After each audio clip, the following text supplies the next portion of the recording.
Good morning. Hi students, welcome back. In the last class, I taught you the introduction of your first chapter in history, sources of medieval period. Now, in this session, we are going to see the second part of the same chapter. Before I go into the details of the chapter, let us have a recap of what we have already learned in the first session. Dear children, do you remember what is history? That's correct. History is a study of recorded events of past in chronological order. Yes, that is very correct. History is the study of recorded events of past in chronological order. It is the study of recorded events in the past.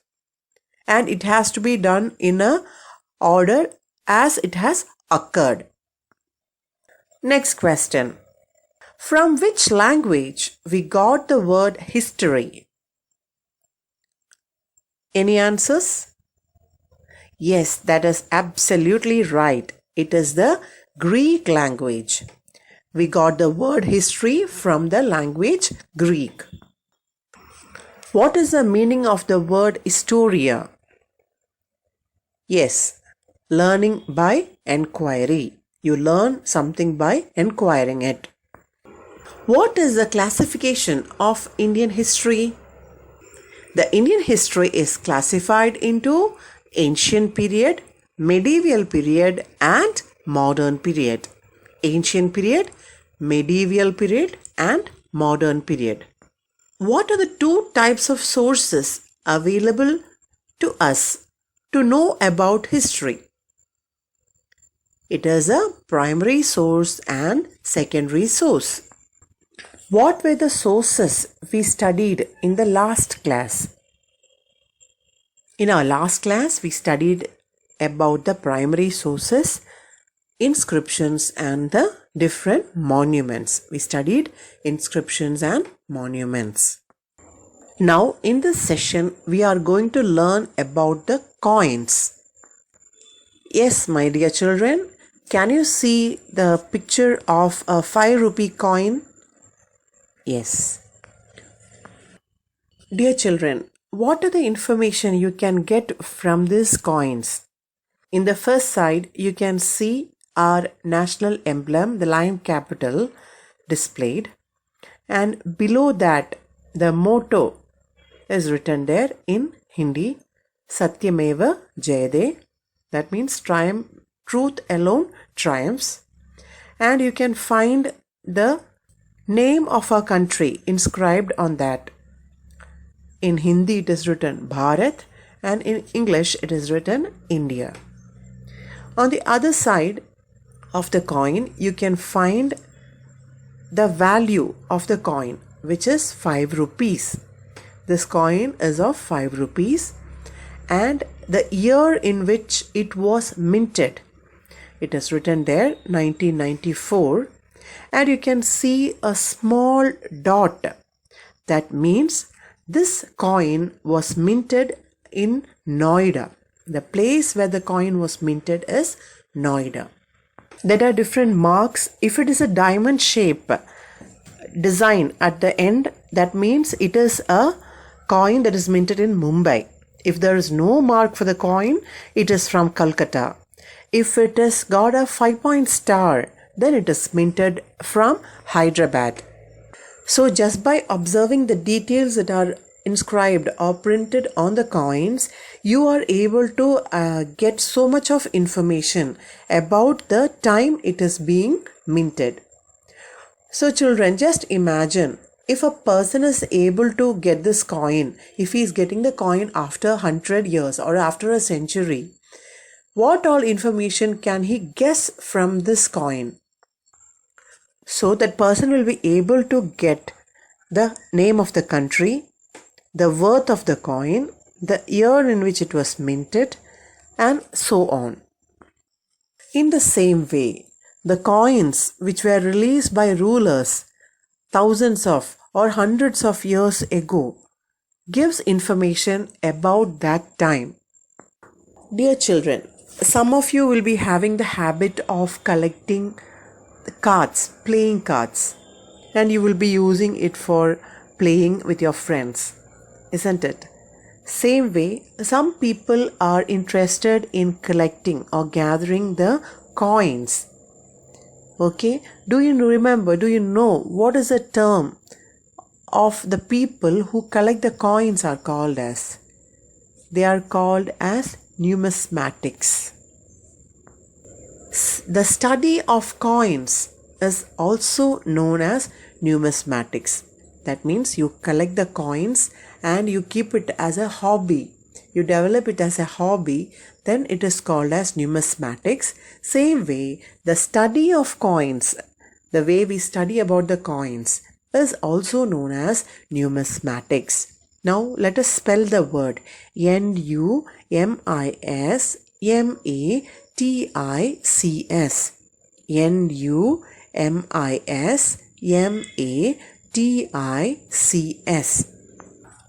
Study of coins means knowing the details that are inscribed on the coin.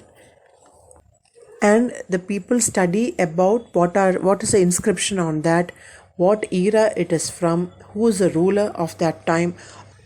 The study of all these things is known as numismatics.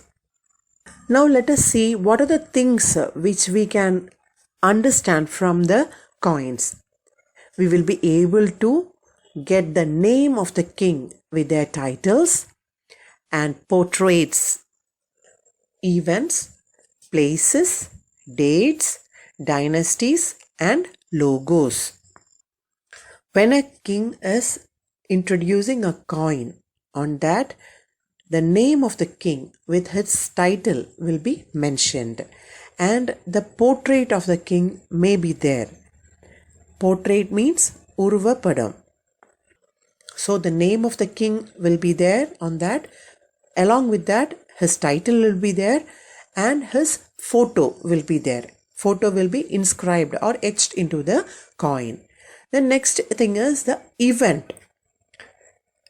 To celebrate maybe the victory of a war, the coin will be released. So that also will be inscribed on the coin. The place where the coin was released, the date in which it was released, dynasty in which it was released. That is, dynasty means Rajavamsam. And its logos. Logo is Adayala Chinnam. If you get one coin, we will be able to know the name of the king with their title and the portrait of the king, the event for which the coin was released, the place, date, which dynasty or kingdom the coin belonged to, and the symbol or logo of that kingdom can be understood. Now, after seeing the coin, we should go for the composition of the metal. What metal the coin is made of. The composition of metals in the coin gives us information on the economic condition of the empire. That means composition of metal. You make a coin using a metal because you are making a coin to last longer life. It should have a longer life. So we will use only metals which can withstand the passage of time. And the composition of the metal, whether the metal is made up of gold or silver or copper, that will decide what was the economic condition of that empire, how rich or how wealthy that king or the empire was. Which one do you think, children, will have more value, gold, silver or copper? Yes, that is correct. Gold will have higher value than copper and silver. Next to gold you have the silver and below that only you have the copper. So from knowing the value of the metal used to make the coin, we can get the information about the king, his kingdom, what is the economic condition of that time. All these information we can get from the composition, the metal used to make the coin. Apart from the economic condition, we can get the information about the king's achievements, like what is the military conquest, territorial expansion, trade links, and the religious faith is also found in coins. Achievements means sadhanikal. What are the king's achievements? What all things he has achieved during his tenure can be understood. What will be the achievement of a king?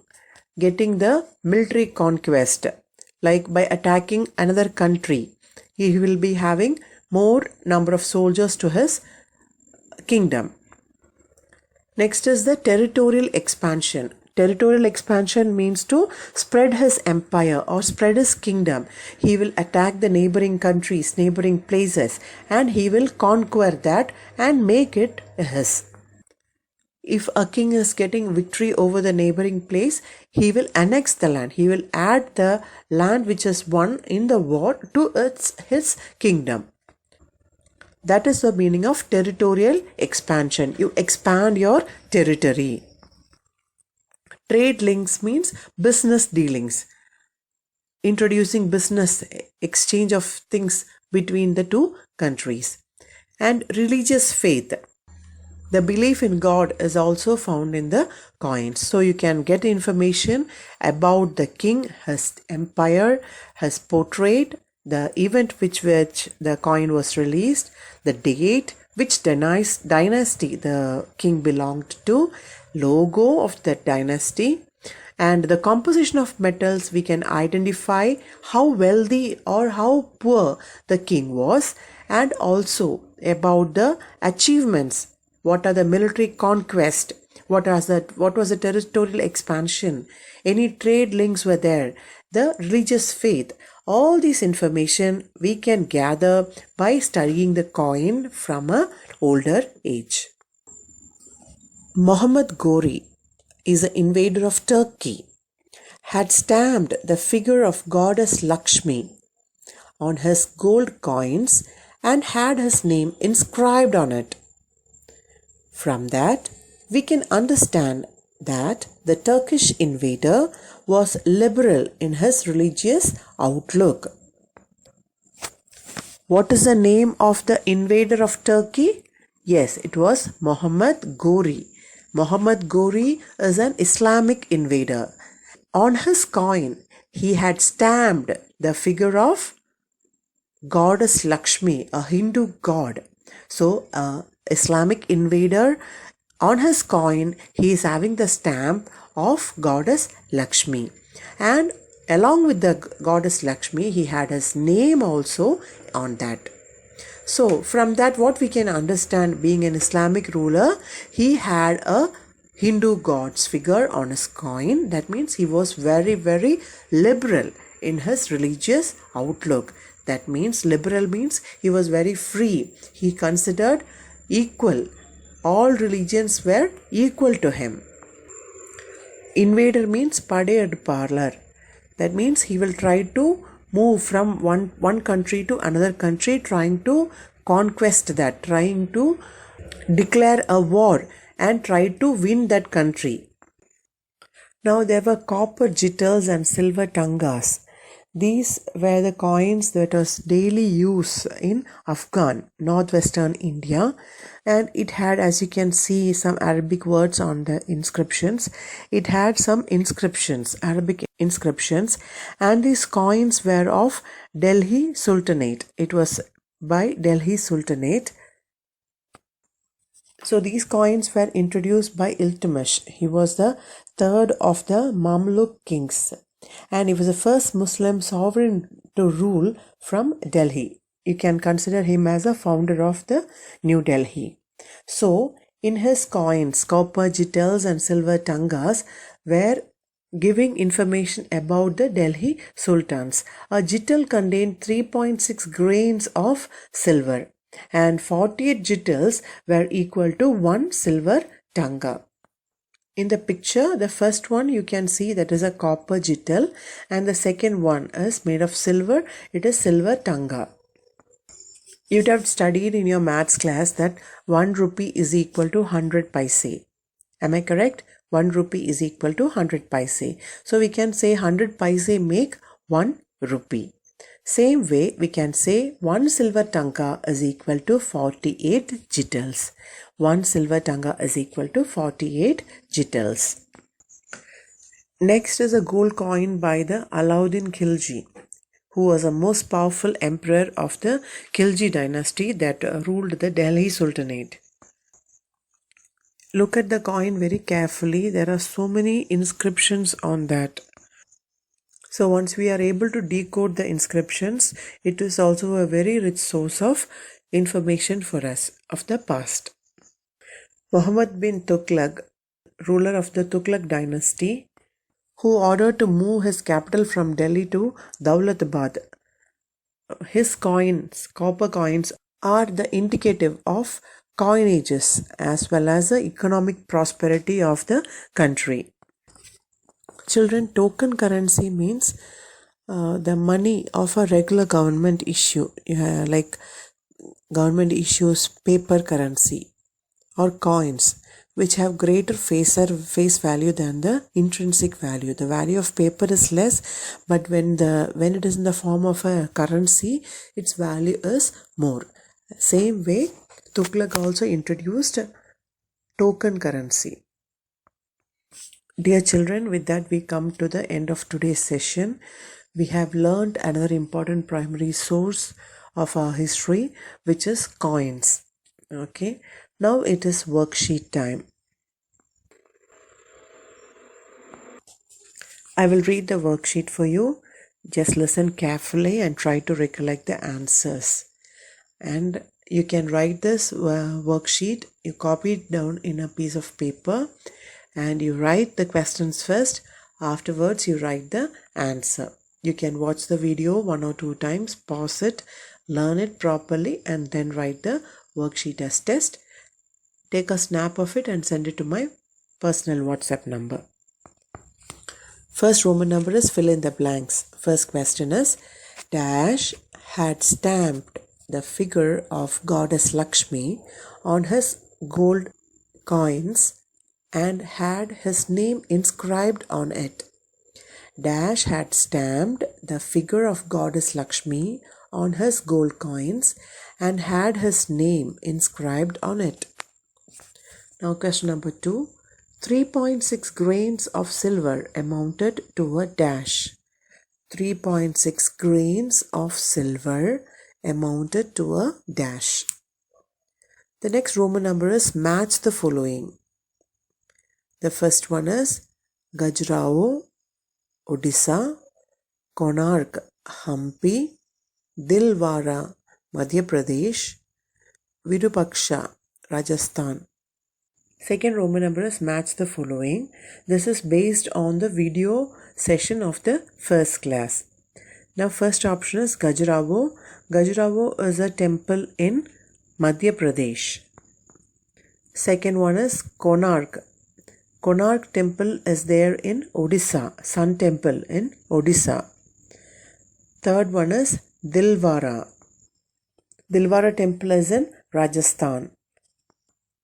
Next is Virupaksha. Virupaksha is in Hampi, South India. Third Roman number is match the statement with the reason. Tick the appropriate answer. In this, they will give assertion, a statement. They will give a statement as assertion and reason or another, the reason for that assertion. And they will give you 4 choices A, B, C, D. And in the first one, you have to say whether the R, that the reason is a correct explanation for A. Then second one, R is not, that the reason that they have given is not the correct explanation for the assertion. C is A is wrong.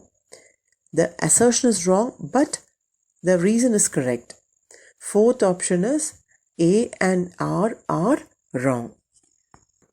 Such kind of questions are called as assertion and reason question. So the assertion given here is Muhammad Ghori's gold coins carried the figure of goddess Lakshmi.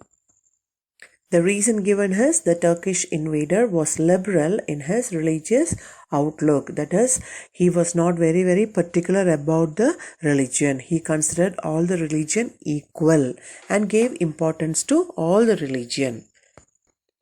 So the reason is a correct explanation of assertion. So R is a correct explanation of A. So the answer is A. Roman number 4 is answer the following. Describe the different types of coins introduced by the rulers of Delhi Sultanate. So you have to write about the different coins about which we studied in this session. So my dear children, as I said in the first video, you have to write this as a home test. You watch the video 1 or 2 times or learn the portions that is given, learn the spellings and learn the questions. Everything you learn properly and thoroughly. Then you write this as copy the questions in a paper and then you write the answers. Take a photo of that and send it to my personal WhatsApp number. My dear children, thank you for watching this video. You can pause the video and watch it any number of times. You can pause and watch any number of times and be thorough with it. Am I clear? You can pause the video, watch it as many times as you want. Learn the spellings. Wherever I am giving the spellings, you just learn it. Okay? Bye children. Take care. Be safe.